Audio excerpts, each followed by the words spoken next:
In the desert of ancient Israel, long before the word burnout was ever spoken, a man of God faced a struggle that feels surprisingly modern. His name was Elijah, one of the greatest prophets of the Old Testament. He had just confronted kings, challenged false prophets, and witnessed fire fall from heaven. On the outside, he looked like a man of unshakable strength, but inside, he was crumbling. After his greatest public victory, Elijah collapsed into his deepest private despair. Exhausted, fearful, and overwhelmed, he ran into the wilderness and begged God to take his life. This is the story of what could be called the first case of burnout in history.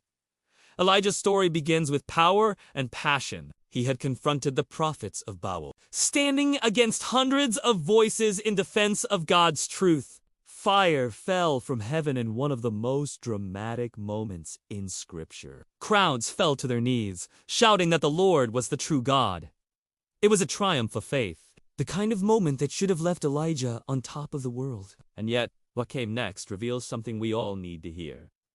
Even the strongest can break. Instead of resting after this victory, Elijah found himself gripped by fear. Queen Jezebel, enraged by his actions, vowed to kill him. The prophet, who had faced down hundreds, suddenly ran for his life. His courage collapsed under the weight of constant pressure. The victory had taken everything from him, and when the threat came, he had nothing left to give. Isn't that what burnout feels like today? You pour yourself into work, into family, into endless responsibilities, you achieve, you perform, you push forward, and then, one day, it's as if your body and soul declare no more. Elijah walked into the wilderness and sat beneath a tree. He prayed not for strength, but for the end of his own life. "I've had enough, Lord," he cried. "Take my life!"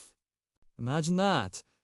A prophet who had just called down fire from heaven, now ready to give up everything. This is burnout in its rawest form. Not just physical tiredness, but deep emotional and spiritual exhaustion, a kind that makes you want to quit on life itself. Yet here's where the story shifts. Because even though Elijah was at his lowest, God did not abandon him. Instead of scolding Elisha for his weakness, God sent an angel. And what did the angel do? He didn't give a sermon. He didn't demand more work. He didn't tell Elijah to just pray harder. No.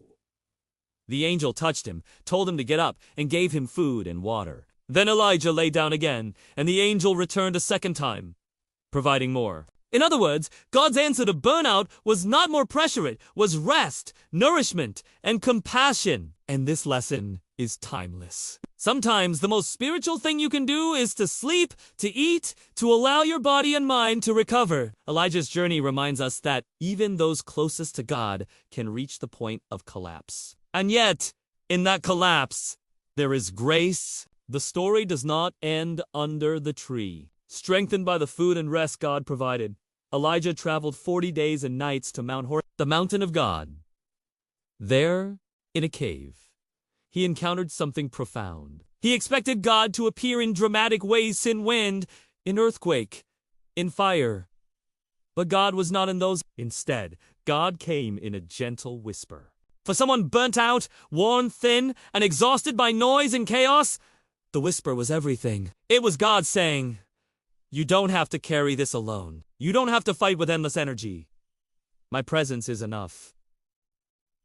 Elijah's recovery was not instant. It was a process of being reminded that his worth was not in his performance, not in his victories, but in his relationship with God. And that message echoes through the centuries to us today. In a world obsessed with hustle, success, and constant activity, Elijah's story is a warning and a gift. It warns us that burnout is real, even for the faithful, even for the strong, but it also offers a gift.